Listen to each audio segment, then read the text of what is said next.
안녕하세요. 반갑습니다.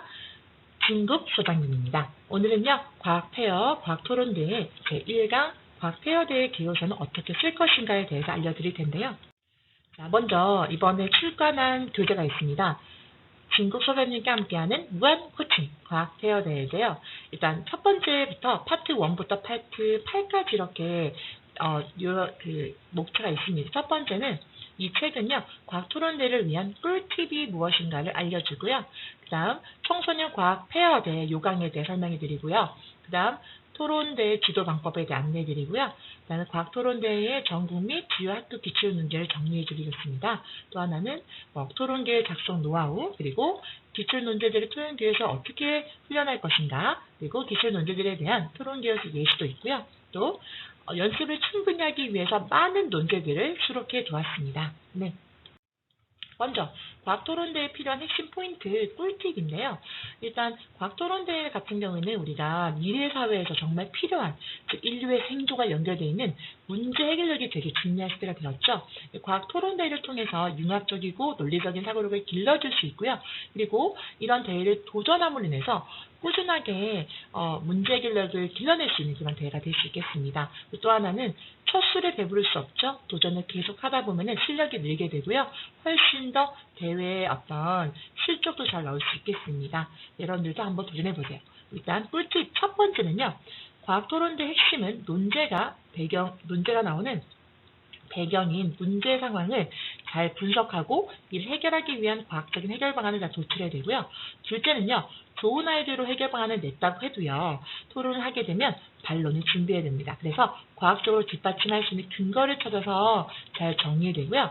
셋째, 주어진 자료로 토론대를 진행했는데 이제는 자료를 검색해서 찾아가게 하기 때문에 검색 능력도 매우 중요합니다. 좋은 내용을 검색해 찾다 해도 토론계획 작성을 위해서 필요한 자료를 하고요.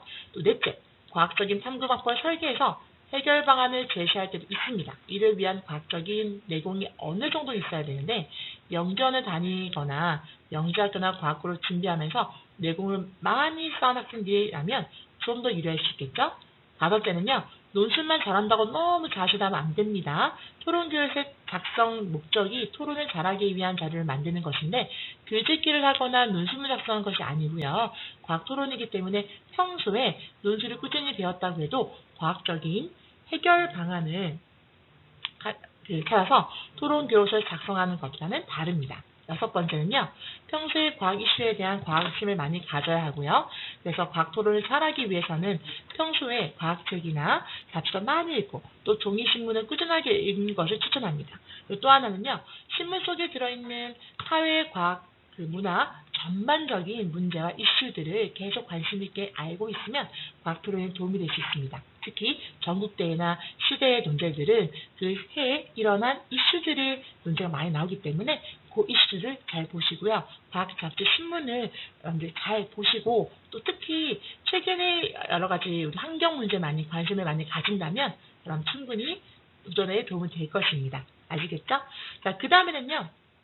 이 과학 토론 대회를 잘하기 위해서는 어떤 것이 필요하냐면요. 제가 만든 이게 출판한 토론 교재를 잘 활용하는 것도 되게 도움이 되실 건데요. 첫 번째는요. 청소년 과학 페어대. 올해부터는 과학 페어대를 이렇게 이름 바뀌었는데요.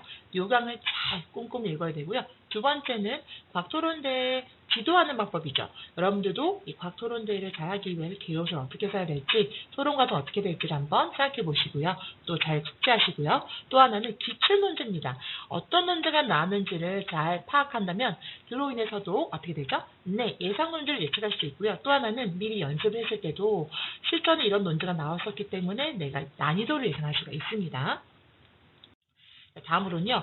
기출 문제들 토론 교실 예시들을 또 파악해야 됩니다. 논제들, 특히 이 기출 문제들을 개요서를 어떻게 작성했는지 다른 사람들은 어떻게 해 나갔는지를 또 파악하게 될 수 있겠고요. 또 하나는 토론 개요서 작성의 노하우를 또 보는 거죠. 예를 들어서 어떻게 토론 교육 쓰는데 어떤 개요소 쓰는 방식을 조금 더 잘 익히면 되겠고요. 또 하나는 토론 개요소의 예상 문제들도 보시면 좋겠습니다. 최대한 개요소를 많이 써보고 또 그 개요소 쓰기 위해서 자료도 많이 검색해보고 또 해결 방안도 내기 위해서 많이 고민해보는 이런 시간들이 쌓이고 되면 좋은 개요소를 쓸 수 있다는 것입니다. 제일 중요한 것은 이 개요소를 쓸 때는 그 개요서를 쓰는 목적이 토론을 잘하기 위해서죠. 토론을 잘하기 위해서는 그만큼 충분한 자료가 있어야 되고 또 좋은 아이디어를 미리 가지고 있어야 되는데 그 충분한 자료를 집약적으로 써내는 게 개요서거든요. 그래서 개요서의 중요한 포인트가 되겠습니다. 또 중요한 건 과학적으로 해결할 수 있는 그 과학적인 창의적인 해결 방안을 잘 내는 게 중요하기 때문에 아이디어 내는 거에 아주 많은 신경을 써야 되겠습니다. 그럼 아시겠죠? 토론 개요서 중요합니다. 자, 그러면 요강인데요. 올해 나온 요강 먼저 보시면 서울시 요강이 예시가 되겠습니다.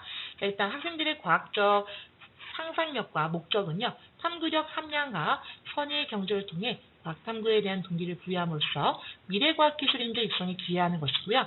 주체는 서울시 요강은 서울시 교육청이 되겠죠. 그리고 서울특별시 교육청 과학전시관에서 하실 것이고요. 전공은 과학토론이고 학생 1인이 참가하고 지도교사 1인이 있습니다. 보통은 교내대에서 예선 통과한 친구들이 이제 서울시 예선에 나가게 될 텐데요. 기본적으로 보면 이게 개요서를 작성하는데 그 개요서가 A4 용지에 3매 이내로 작성하게 되고요. 동영상을 냅니다. 그 동영상이 또 어떻게 보면 이 개요서를 이제 토론했을 때 이제 발표하는 주장을 발표하는 어떤 내용으로서 4분 이내로 제작을 해야 됩니다. 제작하는 과정은 여기 자세하게 나와 있죠. 네, 어떤 특별한 어떤 그런 툴이라는 걸 사용하지 않고 저 순수하게 이제 진짜 현장에서 발표하는 것처럼 발표를 해야 되겠죠. 이럴 때는 사실은 개요소를 줄줄 읽는 방식보다는요, 설득력 있게 내 개요소를 어필할 수 있는 방향으로 새로 발표문을 작성하고 그것대로 발표를 해야 됩니다. 시간도 제로 지켜야 되고요. 또 전달력도 되게 좋아야 되겠죠. 그냥 보고 읽는 것도 사실은 외우기가 어렵기 때문에 보고 읽을 수도 있습니다. 하지만 읽는다 하더라도 발표문에 있는 내용이 설득력 있고 또 어떻게 보면 조금 더 전달을 잘할 수 있는 방향으로 제스처라든지 강약 조절이라든지 중요한 내용을 좀 더 잘 이해할 수 있게 풀어 설명하는 것도 좋겠습니다. 자, 그래서 토론교요서의 어떤 지도 방법이 있는데요. 사실은 토론교요서 특별하게 중요한 포인트예요. 첫 번째가 주장을 쓰는 건데요. 이 주장 같은 경우에는 제가 쓸 때는 짧고 명료하게 하나의 문장으로 쓰는데요. 무엇이 문제이기 때문에 어떻게 해결해야 됩니다. 하고요. 그 어떻게란 부분은 여러분들이 만들어진 그런 아이디어죠. 창의적인 해결 방안을 쓰는 겁니다. 그리고 문제 원인을 분석하는 게 두 번째인데요.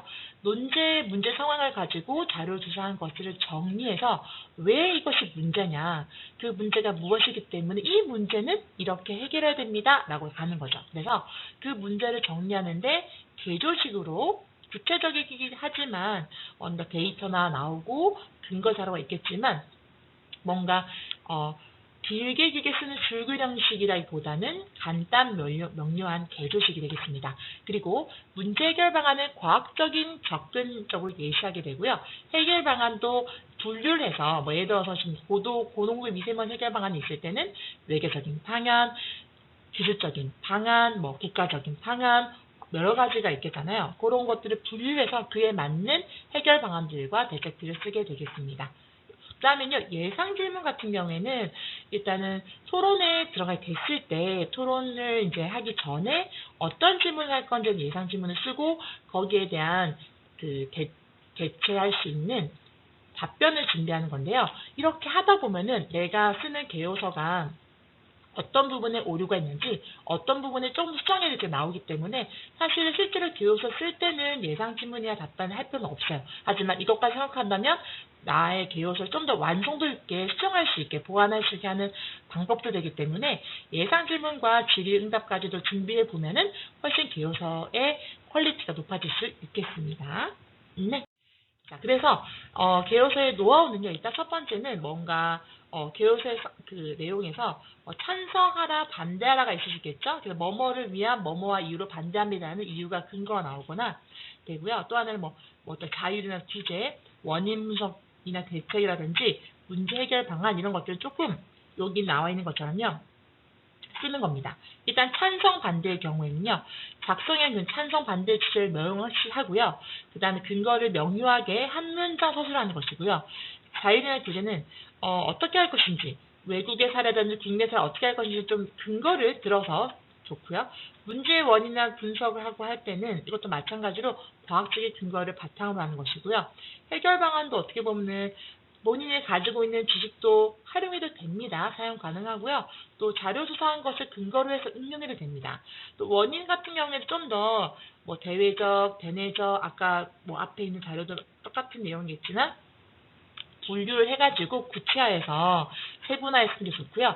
참고 사이트 같은 경우에는 스마트 과학관, 사이언타임즈, 국가통계 포럼이라든지 그 외 토론대의 내용을 그 외에 구글링을 통해서 검색을 해서 다양하게 할 수 있고 뉴스 검색이라든지 충분히 검색할 수 있고요. 또 하나는 주제에 따라서도 검색할 수 있는 사이트가 또 다양해질 것입니다. 또 검색하다 보면 키워드를 검색하다 보면은 다양한 자료가 나오고 특히 공신력 있는 그런 일반 블로그의 개인적인 생각을 정리한 부분보다도 좀 더 검증할 수 있는 그런 자료들을 가지고 검색한다 훨씬 더 도움이 될 것입니다. 그다음에 객관적인 수치를 제시할 때는 이게 뭐냐면 뭔가 뭐 몇 배, 2배, 0.5, 뭐 7점 이렇게 뭔가 수치를 내는 게 중요하고요.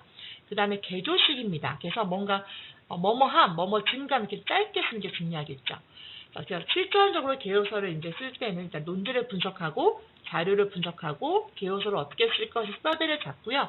주장을 좀 만든 상태에서 개요서를 구체적으로 이렇게 작성할 수 있게 하면 되겠습니다. 아시겠죠? 그럼 지금까지 해서 개요서를 작성하는 데 대해서 알아보았는데요.